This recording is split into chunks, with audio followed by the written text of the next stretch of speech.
Praise the lord. మన రక్షకుడు విమోచకుడు యేసుక్రీస్తు వారి శక్తి కలిగిన నామమున ఈ రోజున దేవుని వాక్య ధ్యానంలో ప్రతి ఒక్కరికి మన ప్రభు పేరిట ప్రైజ్ ద లార్డ్. దేవుడు మనలని ఏ సమయంలో అయినా సరే, ఏ పరిస్థితులు అయినా సరే, మనము ఆయన వైపు తిరిగినట్లయితే ఒక్కొక్కరికి పశ్చాత్తాపం అనేది ఉంటుంది. కానీ దేవుని దగ్గరకు రారు. దేవుని దగ్గరకు రారు.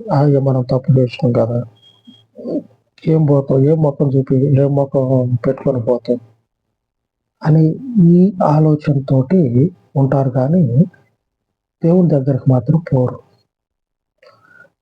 ఇటువంటి వారికి దేవుడు అత్యంత సమీపంగా ఉంటాడు. ఆయన యొద్దకు పోతే పశ్చాత్తాపం ఉంది, మరి పోవటానికి ఏమవుతుంది? ఏ ముఖం చెప్తే ఏమవుతుంది? నువ్వేమన్నా ఆకాశంలో దేవునివా, లేకపోతే భూమి మీద దేవునివా? కాదు కదా. మామూలు మనుషులు. తప్పు జరిగింది, తలెత్తుకోలేని విధంగా తప్పు జరిగింది. ఇది తప్పు అని తెలుసుకున్న తర్వాత దేవుని దగ్గరికి పోయి నిలబడితే వచ్చి నష్టం ఏముంది? ఏం లేదు కదా. ఆయన మన గురించి అన్నీ తెలుసు. ఆయనకి మన గురించి అన్నీ తెలుసు. తెలిసినటువంటి దేవుణ్ణి మనము ఆయన యొద్దకు పోయినట్లయితే, మన గురించి అన్నీ తెలిసినటువంటి దేవుని యొద్దకు పోయినట్లయితే ఆయన ఏం చేస్తాడంటే, బాధపడేటువంటి మనకి ఆ పరిస్థితుల్లోనే ఒక గొప్ప మేలు ద్వారా మనకి, నేను మీకు అండగా తోడుగా కావలిగా ఉన్నా అని తన కార్యాన్ని, తన యొక్క శక్తిని చూపించి మనకి జవాబిస్తాడు. చూద్దాము. దానియేలు గ్రంథము 2వ అధ్యాయము 11వ వచనం 12వ వచనం. రాజు విచారించిన సంగతి బహు అసాధారణమైనది.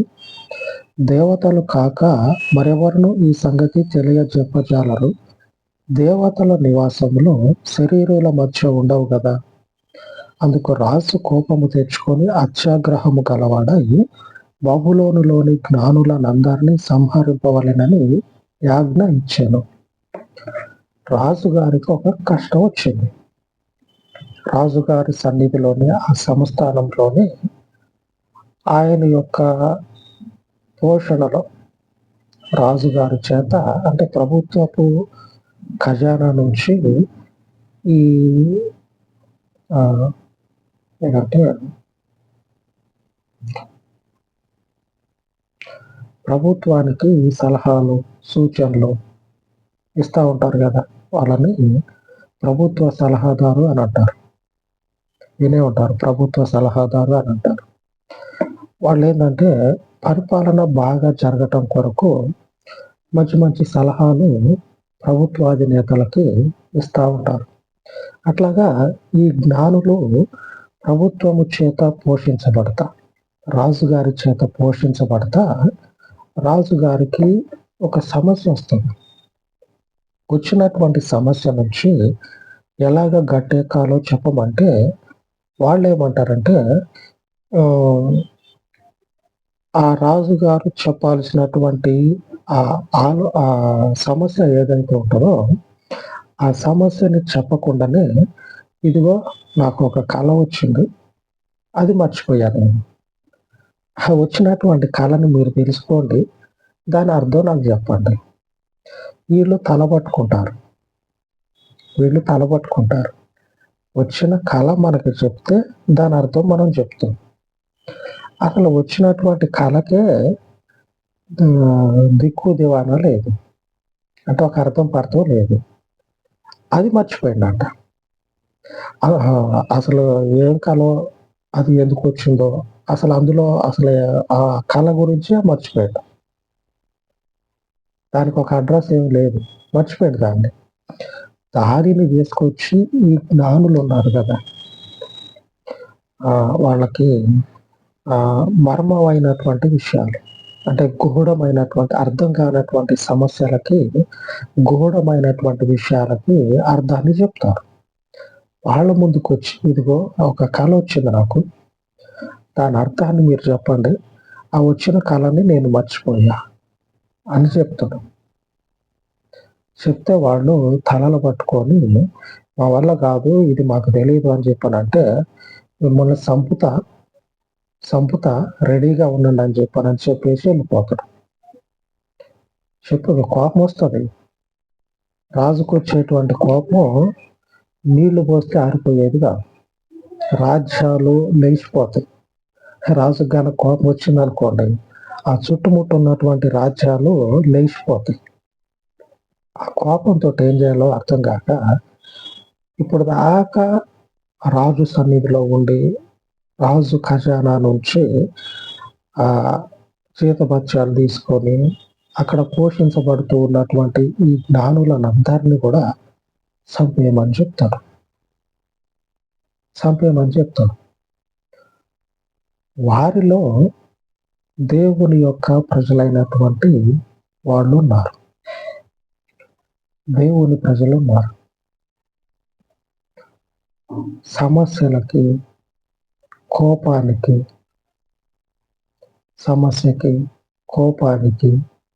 తాపానికి, బలిగాటానికి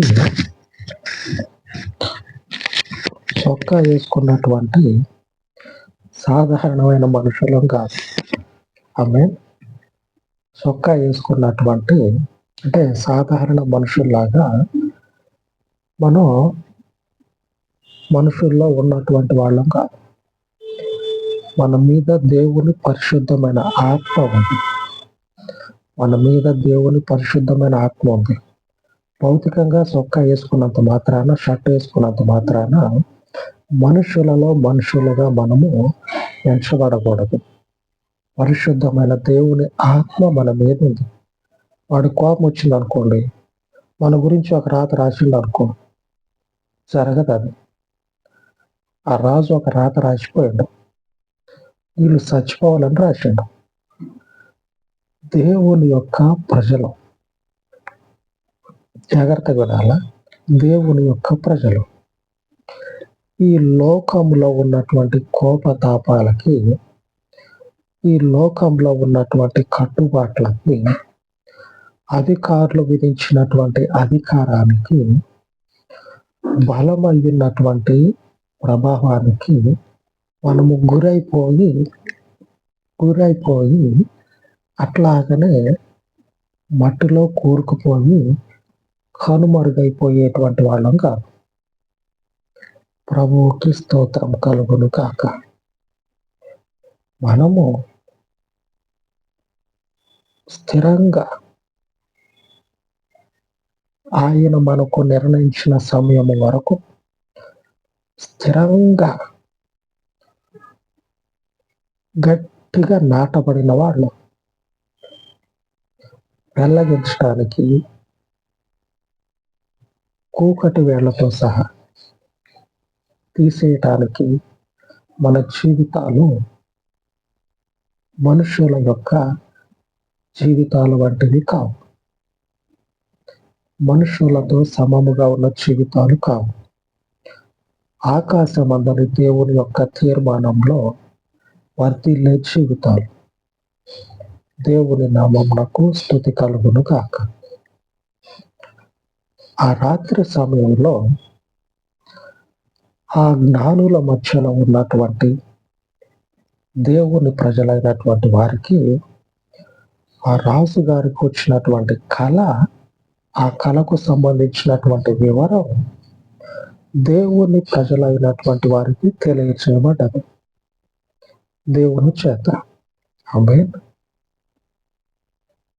సర్వోన్నతుడైన దేవుని నామం నాకు అప్పుడు, ఇప్పుడు, ఎప్పుడు స్తుతి కలుగును కాక. 19వ వచనంలో రాయబడి ఉన్నది, అంతటా రాత్రి అందు దర్శనము చేత ఆ మర్మము దానియేలునకు బయలుపరచబడెను. గనుక దానియేలు పరలోకమందున్న దేవుని స్తుతించెను.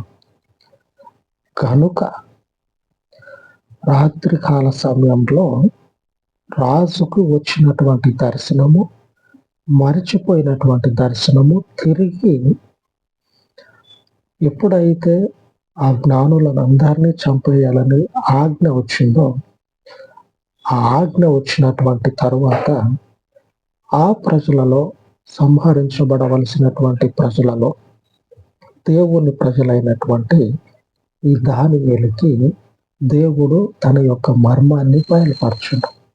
ఏ మర్మం అంటే, కోపం తెచ్చుకొని నాకు వచ్చిన కళ గురించి చెప్పలేదనుకోండి, మీరు చచ్చిపోతారని చెప్పిండు కదా.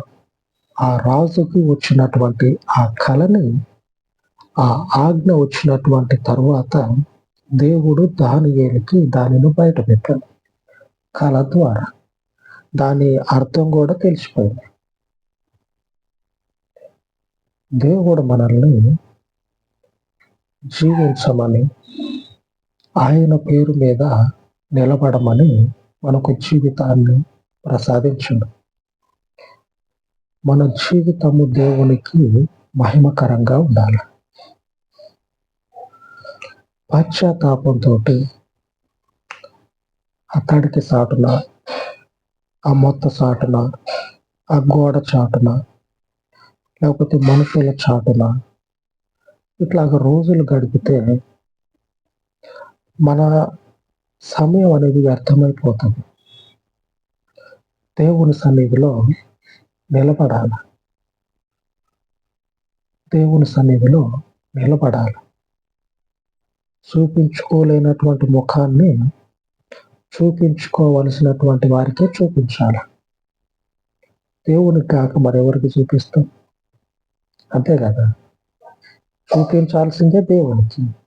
అంతే. అంత మంచిగా ఉండి, అంత బాగుంటే పోయి దేవునికి చూపిస్తా?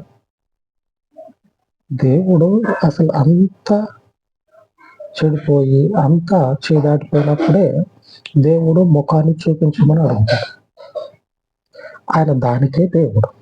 ఇంకొక అడుగు ముందుకేసి చెప్పాలంటే, పరిస్థితి బాగోలేనప్పుడే ఆయన దేవుడు. ఎందుకంటే శక్తిమంతుడు కదా. ఆయన యొద్దకు ఎవరు వస్తారని కనిపెట్టుకొని చూస్తాడు కదా. ఆ దేవుడు ఆయన. అటువంటి దేవుని యొద్దకు ఈ దానియేలుతో పాటు దేవుని ప్రజలు వీళ్ళందరూ కూడా ఏం చేస్తూ ఉన్నారంటే, దేవుని సన్నిధిలో వారి యొక్క ముఖాన్ని కనపరుచుకొని వారి యొక్క తప్పొప్పుల్ని దేవుడు వారు ఉన్నటువంటి పరిస్థితిలో వారి ముఖము చూపించాల్సినటువంటి స్థితి కాదు. అయినా కానీ ధైర్యం చేసుకొని దేవుని ముందు నిలబడ్డారు. దేవుడు వారికి ఆ స్థితిని ఇచ్చిండు. అయినా కానీ వాళ్ళు ఏం చేస్తూ ఉన్నారంటే, దేవుడు మాకు ఈ స్థితి ఇచ్చిండు, అయినా కానీ మేము దేవునికే ముఖం చూపిస్తాం అని దేవునికి వాళ్ళు ఏం చేస్తూ ఉన్నారంటే, వారి యొక్క సమస్యని, వారికి వచ్చినటువంటి ఆపదని దేవుని ముందు పెడతా ఉన్నారు. కనుక వారిని దేవుడు ఏం చేస్తూ ఉన్నాడంటే, ఈ రోజున మన దేవుని వాగ్దానము వారికి సెలవిస్తూ ఉంది. వారితో పాటు మనకి సెలవిస్తూ ఉంది. ముఖాన్ని దాచుకోవద్దు. ఇట్లాగ పెట్టి దాచుకుంటే సమస్యలో ఉండి మనం ఇంకా సమస్యలోకి దిగజారిపోతాం. ఆయనకి హృదయాన్ని తెరిచి చూపియాల. ఎందుకు జరిగింది తప్పు, ఏ పరిస్థితిలో జరిగింది. నేను మనిషినే కదా, కామన్. మనిషి అన్నాక కామన్, తప్పులు జరుగుతాయి. అంత మాత్రానికే దేవుడిని వదిలిపెట్టిపోతావా? ఆయన మనకి నిత్య జీవాన్ని ఇచ్చే దేవుడు. నిత్య జీవాన్ని ఇచ్చే దేవుడు. ఈ రోజున దేవుని వాగ్దానము 74:19 శ్రమనందుని వారిని నిత్యము మరవకము. శ్రమ పడతా ఉన్నారు, మర్చిపోతా వాళ్ళని. ఇంకెప్పుడు అంతేనా? మరి ఎప్పటికీ అట్లాగైతే వాళ్ళు ఎక్కడికి పోయి ఎవరి దగ్గరికి పోయి రక్షింపబడతారు? నిత్యము రక్షించే నీవే, రక్షించేటువంటి నీవే ఇక నేను చూడను అని మర్చిపోతే వాళ్ళు ఎట్లున్నారు? మరణము వారికి సమీపమవుతా ఉంది, చనిపోవటానికి సిద్ధంగా ఉన్నారు. మరి మర్చిపోతే వాళ్ళ పరిస్థితి. అందుకే వాళ్ళు ఏం చేశారంటే ఆయన నిత్యం మర్చిపోడు. దేవుని వాత్సల్యతను ఎరిగినటువంటి వారు ఆయన గురించి వారి జీవితంలో అనుభవపూర్వకంగా తెలుసుకున్న వాళ్ళు ఆయన మర్చిపోరు. అదిగో ఆ ప్రజల్లాగా ఆయన ముందు నిలబడతారు, దేవుని ముందు నిలబడతాడు. ఆయన మనకి సహాయం చేస్తాడు. ఆ కృప చూపే దేవునికి ప్రార్థించుకుందాం. మహోన్నతుడా, కృప కలిగిన తండ్రి, ఈ ఉదయకాలమందు మీ పాదముల యొద్ద ప్రార్థిస్తూ ఉండగా శ్రమపడుచు ఉన్నటువంటి వారిని, కష్టంలో తండ్రి నలిగిపోతూ ఉన్న వారిని దర్శించమని, రక్షించమని, పశ్చాత్తాపంతో జీవితాన్ని వెళ్ళదీస్తూ నీ యొద్దకు రాలేక ఉన్న వారిని బలపరచమని, వాక్యము చేత, పరిశుద్ధ శక్తి చేత మీ సన్నిధికి నడిపించమని, నీ యందు మాత్రమే సంపూర్ణమైనటువంటి సంరక్షణ, నీ సంరక్షణ పొందుకునేలాగున మీ సన్నిధికి నీ బిడ్డలను నడిపించమని, సర్వోన్నతుడా, మీ సర్వోన్నతమైన నామం నాకు ఈ మనవులన్నిటినీ ప్రతిష్ఠ చేస్తూ ఉన్నాను. మీ కృప చొప్పున నాజరేయుడైన యేసు నామమున ఈ విజ్ఞాపనలన్నిటినీ ఆలకించి మీకు మహిమను తెచ్చుకొనమని యేసు శక్తి కలిగిన నామమున ప్రార్థించి వేడుకొనుచున్నాను తండ్రి. ఆమేన్, ఆమేన్. సర్వోన్నతుడయ్యున్న పరిశుద్ధని కృప మనకు నిత్యము తోడయ్యుండును కాక. ఆమేన్, ఆమేన్.